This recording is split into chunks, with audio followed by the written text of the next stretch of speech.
The fill on the door is done with what the book is calling a Cretan Stitch Variation.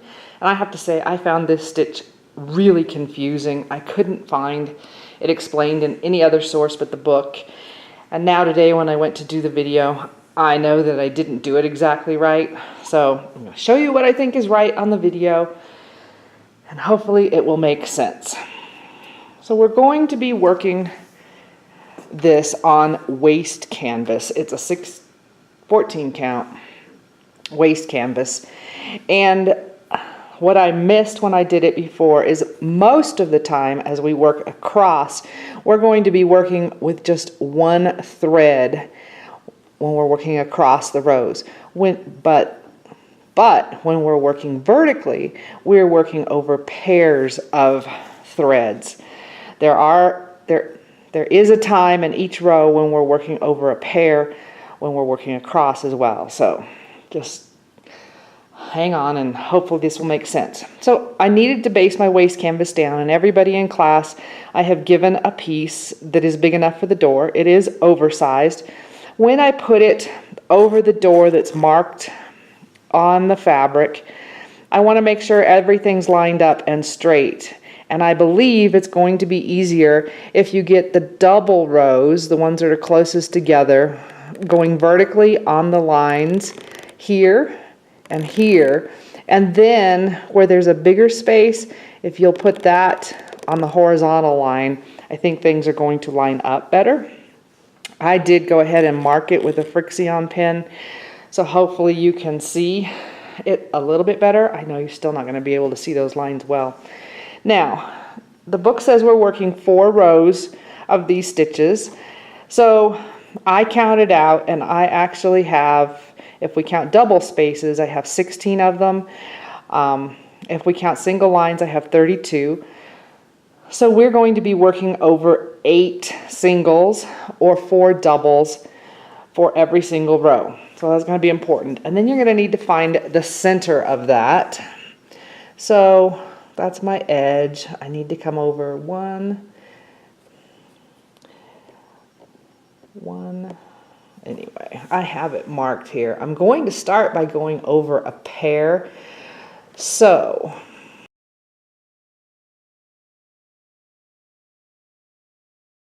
when I start my column, I am going to come up on the right side of the middle pair of threads for that column. I'm going to go down on the left side of that pair straight across. So I came up here, I'm going down here. And then I'm going to come up a pair of threads below where I came out to start with. So right here, right here. I'm going to go back down where I came up with my first stitch, and then come back up where I went down with my first stitch. I'm basically making a little square here, okay?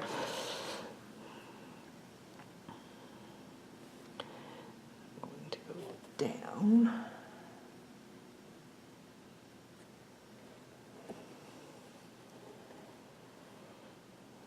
Not exactly a square, but I have made a shape that's like this. The box is not closed on the bottom, okay? I've got a line here, and a line here. And if you didn't get them in exactly the same order as what the directions say, it's not going to make any difference. So I just have like a box that's open on the bottom. So once I have that, then I'm going to come up one thread, not a pair, but just one thread to the left of where my very first spot that I came up.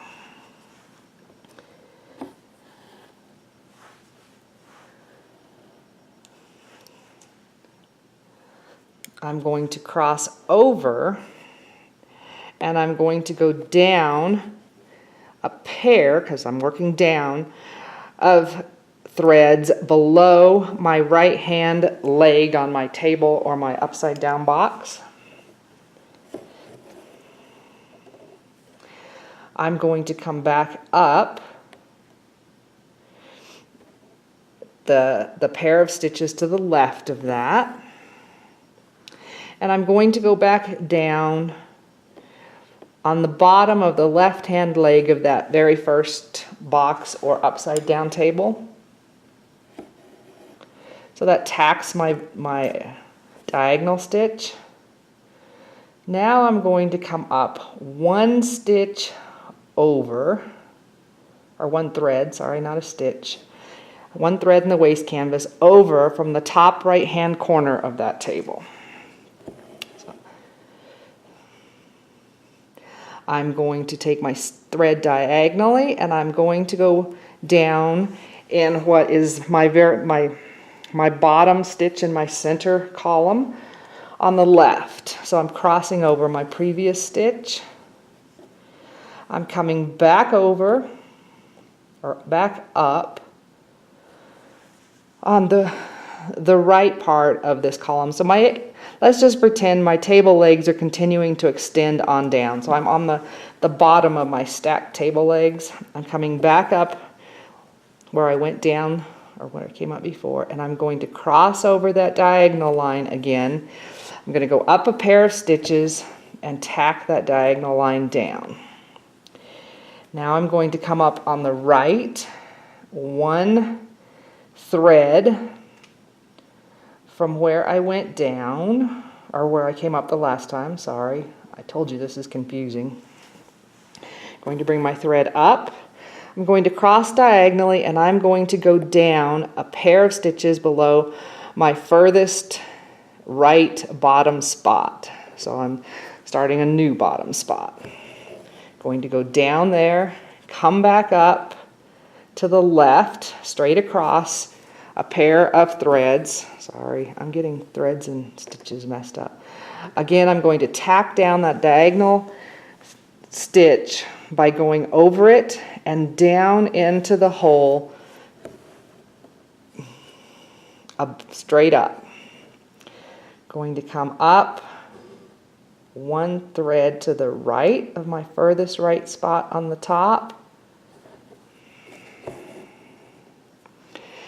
Take my stitch diagonally down into the bottom, very center column, left spot where I've already been. I'm going to come up straight across from that on the right, and I need to tack that diagonal stitch down. So we're starting to get into a rhythm here.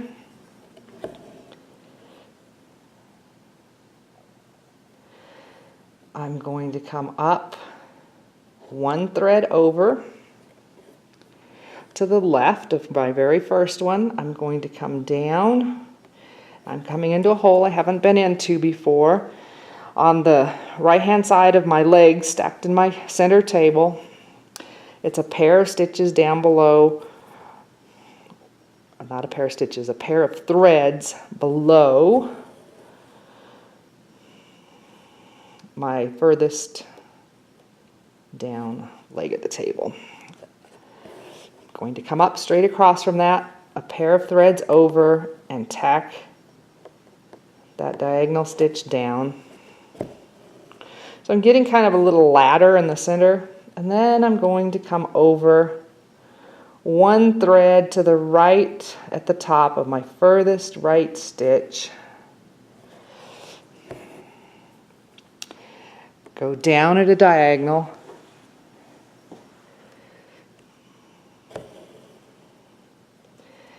Come up one pair of threads to the right. We've been in this hole before. I'm going to tack down that diagonal stitch by going down into the hole one pair of threads up. So this completes the very top part of this all the way across. So now I'm just working down. Every time I'm doing a pair of stitches before I move down, I'm going to come down one pair as I move down. Remember, as we move down, we're coming down a pair. So one pair of threads straight down from my furthest stitch to the left. Pull the thread through. I'm going to go diagonal into the hole that's right below that kind of ladder we're making, our little rungs there. And I'm coming down on the right side in the hole we haven't been to before. I'm going to come up one pair of threads to the left, straight to the left, and tack down that diagonal stitch. Now I'm going to come up one pair of threads down from my furthest right top stitch, go diagonal. We've been in this hole before because we're finishing up this rung. So we're in the left side, we're going to come up in the right side.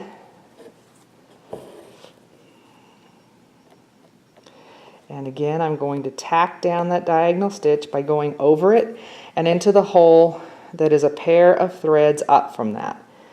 So then, I'm just working my way down now, so I'm going to come down a pair of threads on the left side, the far left, cross over with a diagonal stitch to the right side of my ladder rungs,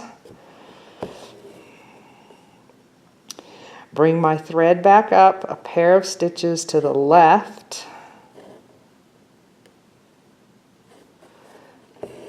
and tack down that diagonal stitch. I'm going to come up a pair of threads. I keep interchanging threads and stitches, and I'm sorry. Whenever I talk about a pair, it's the waist canvas. I'm going to come up a pair of threads below my far right stitch. I'm going to go down on the diagonal into the left part of my rung. I have already been in that hole before. I'm going to come up a pair of threads over to the right, and I'm going to tack that down. So from here on out till we get to the bottom, I'm just taking a diagonal stitch from the left, tacking it down, then a diagonal stitch from the right, tacking it down, and I'm going to fill it in all the way down. So I'm going to just do a few more of those and then show you how to finish that off when we get to the bottom. So I'm coming down a pair of threads below my far left stitch, coming down on the diagonal to the right side of my ladder rungs or table legs if they were stacked on top of each other, tack down that diagonal. Then I move to the right side, take a diagonal stitch. Now every time I'm coming from the right side, I'm going into where I tacked down for my left side. I'm going to come back up straight across on the right, and I've already been in that spot before, and tack down that diagonal stitch. Come down a pair. So anytime I'm working vertically, it's in a pair. Most of the time when I'm working horizontally, it's one thread, except for in the very middle. As I add diagonal stitches, it's one thread over.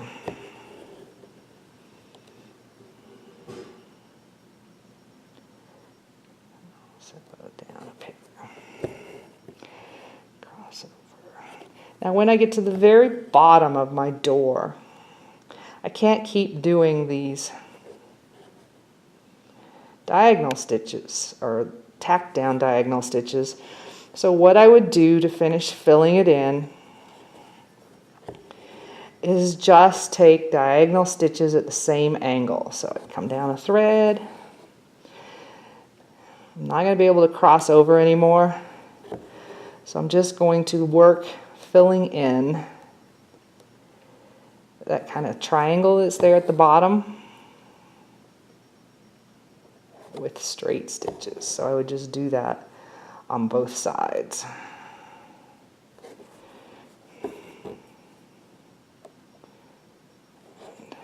There. And then I would do the same thing on the other side.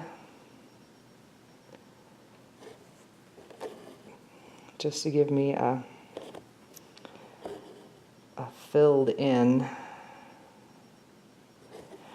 squared off corner down there. know that I got that exactly right. So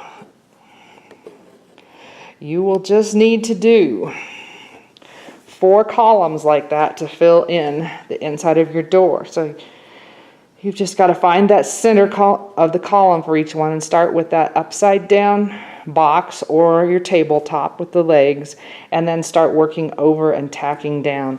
And I hope that made a little bit of sense. If you don't like this, you could use some other stitch just to fill it in. The waist canvas just helps to keep it all even. Now I wanted to show you how to remove the waist canvas. I would take my basting stitches out, and it works better if it's damp, but I am not washing this. So what I did is I took it to the iron and I did shots of steam on it to loosen the glue in the waist canvas.